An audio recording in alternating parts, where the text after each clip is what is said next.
और साथ ही उसका एक्सप्लेनेशन भी रहेगा। जी, तो चलिए शुरू करते हैं आज के पहले सवाल से। बिल्कुल। तो पहला सवाल है, हम्म। निम्नलिखित में से किस अधिनियम के तहत कलकत्ता में सर्वोच्च न्यायालय सुप्रीम कोर्ट की स्थापना का प्रावधान किया गया था? Under which of the following acts was the provision for the establishment of a supreme court at Calcutta made? आपके विकल्प हैं A charter act 1833, B regulating act 1773, C Pitt's India act 1784 या डी चार्टर एक्ट 1853। तो इस प्रश्न का सही उत्तर है B, regulating act 1773। Regulating act 1773। जी, देखिए 1773 के रेगुलेटिंग एक्ट का संवैधानिक महत्व बहुत ज्यादा है। अच्छा। असल में ये ब्रिटिश सरकार का पहला ऐसा कदम था जिससे उन्होंने ईस्ट इंडिया कंपनी के कामों को कंट्रोल करने की कोशिश की। मतलब रेगुलेट करने की। बिल्कुल। और इसी अधिनियम के तहत 1774 में कलकत्ता में एक सर्वोच्च न्यायालय की स्थापना का प्रावधान हुआ। इसमें एक मुख्य न्यायाधीश और 3 दूसरे न्यायाधीश थे। ठीक है, तो अब चलते हैं दूसरे सवाल पर। किस अधिनियम ने ईस्ट इंडिया कंपनी के वाणिज्यिक, कमर्शियल और राजनीतिक पॉलिटिकल कार्यों के बीच अंतर स्पष्ट किया?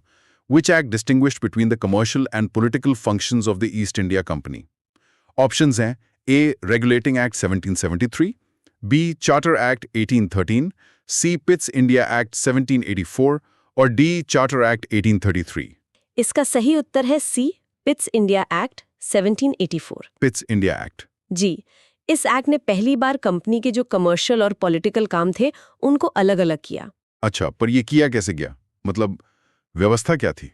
उन्होंने एक तरह से दोहरी सरकार या डबल गवर्नमेंट की व्यवस्था बना दी। दोहरी सरकार? हाँ, जो कंपनी का कोर्ट ऑफ डायरेक्टर्स था उसे कहा गया कि आप सिर्फ कमर्शियल मामले देखें। और राजनीतिक मामलों के लिए? राजनीतिक मामलों के मैनेजमेंट के लिए एक नई बॉडी बनाई गई, बोर्ड ऑफ कंट्रोल।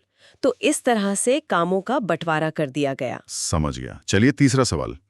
किस अधिनियम द्वारा बंगाल के गवर्नर जनरल को भारत का गवर्नर जनरल बना दिया गया? By which act was the Governor General of Bengal made the Governor General of India? विकल्प है ए भारत सरकार अधिनियम 1858, B Charter act 1833, C Charter Act 1853 या फिर डी भारतीय परिषद अधिनियम 1861।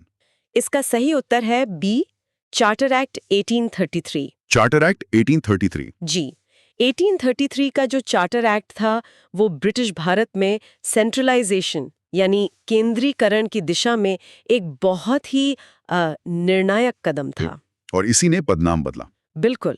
इसी एक्ट ने बंगाल के गवर्नर जनरल का पदनाम बदलकर भारत का गवर्नर जनरल कर दिया और उन्हें सारी नागरिक और सैन्य शक्तियां दे दी। और क्या हम जानते हैं कि पहले भारत के गवर्नर जनरल कौन थे? हाँ, लॉर्ड विलियम बेंटिक भारत के पहले गवर्नर जनरल बने। बहुत बढ़िया। अगला सवाल, सवाल नंबर 4। सिविल सेवकों की भर्ती और चयन के लिए खुली प्रतियोगिता प्रणाली ओपन कंपटीशन सिस्टम किस अधिनियम द्वारा शुरू की गई थी? By which act was the open competition system for the recruitment and selection of civil servants introduced? Options हैं charter Act 1853, charter act 1833, Bharat सरकार अधिनियम 1858, भारतीय परिषद अधिनियम 1892। तो इसका सही जवाब है ए, चार्टर एक्ट 1853। 1853। जी, इसी एक्ट ने सिविल सेवकों के चयन और भर्ती के लिए एक खुली प्रतियोगिता प्रणाली की शुरुआत की। मतलब अब कोई भी एग्जाम दे सकता था? एक तरह से हाँ। इसके जरिए जो कोवेनेंटेड सिविल सर्विस थी उसे भारतीयों के लिए भी खोल दिया गया। अच्छा। और इसी को लागू करने के लिए 1854 में भारतीय सिविल सेवा पर मैताले समिति की नियुक्ति की गई थी। ठीक है। अब पांचवा सवाल, 1858 के भारत सरकार अधिनियम के बारे में निम्नलिखित में से कौन सा कथन सही है? Which of the following statements about the Government of India Act of 1858 is correct?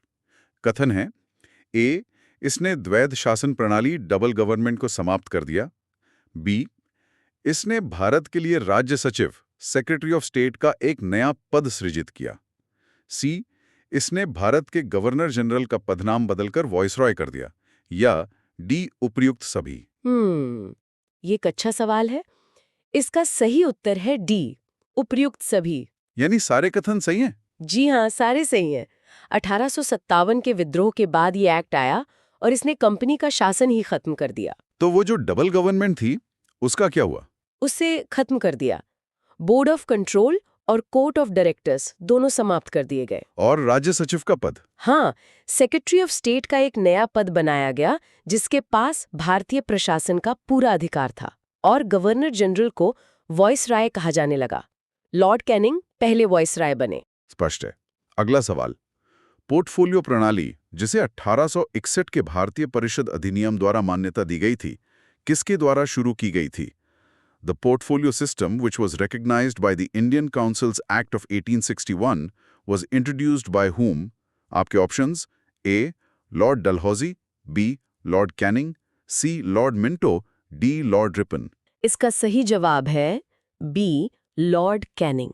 Lord Canning? जी, 1861 के एक्ट ने पोर्टफोलियो प्रणाली को मान्यता दी, लेकिन इससे शुरू 1859 में ही लॉर्ड कैनिंग ने कर दिया था। और ये पोर्टफोलियो प्रणाली थी क्या असल में? इसके तहत वॉइसरॉय की काउंसिल के एक सदस्य को सरकार के एक या ज्यादा विभागों का इंचार्ज बना दिया जाता था। जैसे आज मंत्री होते हैं? बिल्कुल। और वो सदस्य अपने विभाग के मामलों पर काउंसिल की तरफ से अंतिम आदेश जारी कर सकता था। ठीक है। सवाल नंबर 7, वायसराय की कार्यकारी परिषद एग्जीक्यूटिव काउंसिल में शामिल होने वाले पहले भारतीय कौन थे? Who was the first Indian to join the Viceroy's Executive Council? विकल्प हैं: ए. दादा भाई नौरोजी, बी. सत्येंद्र प्रसाद सिन्हा, सी. जी.के. गोखले या डी. तेज बहादुर सप्रू। इसका सही उत्तर है बी, सत्येंद्र प्रसाद सिन्हा। सत्येंद्र प्रसाद सिन्हा? जी, ये हुआ था 1909 के भारतीय परिषद अधिनियम के तहत, जिसे हम मॉर्ले मिंटो सुधार भी कहते हैं। अच्छा। इसी एक्ट में पहली बार वायसराय की कार्यकारी परिषदों में भारतीयों को शामिल करने का प्रावधान किया गया और सत्येंद्र प्रसाद सिन्हा पहले भारतीय थे जो इसमें शामिल हुए। उन्हें कौन सा पद मिला था? उन्हें विधि सदस्य यानी कि लॉ मेंबर के रूप में नियुक्त किया गया था। चलिए अब 8वें सवाल पर आते हैं। निम्नलिखित में से किसे सांप्रदायिक निर्वाचन का जनक, फादर ऑफ कम्युनल इलेक्टोरेट के रूप में जाना जाता है? Who among the following is known as the father of communal electorate? A. Lord Morley, B. Lord Minto, C. Lord Chelmsford या D. Lord Mountbatten? इसका सही उत्तर है B, lord Minto. Lord Minto? जी, 1909 के उसी अधिनियम ने, मतलब मॉर्ले मिंटो सुधार ने, मुसलमानों के लिए सांप्रदायिक प्रतिनिधित्व की एक प्रणाली शुरू की। पृथक निर्वाचक मंडल वाली बात? बिल्कुल। इसके तहत ये था कि मुस्लिम सदस्यों का चुनाव सिर्फ मुस्लिम मतदाता ही कर सकते थे। इस तरह से इस एक्ट ने सांप्रदायिकता को कानूनी रूप दे दिया। और इसीलिए लॉर्ड मिंटो को सांप्रदायिक निर्वाचन का जनक कहा गया। जी हाँ, क्योंकि वो उस समय वाइसराय थे। ठीक। अगला सवाल, प्रांतों में द्वैध शासन प्रणाली किस अधिनियम द्वारा शुरू की गई थी? The system of dyarchy in the provinces was introduced by which act? आपके विकल्प: ए. भारत सरकार अधिनियम 1919, बी. भारत सरकार अधिनियम 1935, सी. भारतीय परिषद अधिनियम 1909, डी. भारत सरकार अधिनियम 1858। इसका सही उत्तर है ए, भारत सरकार अधिनियम 1919।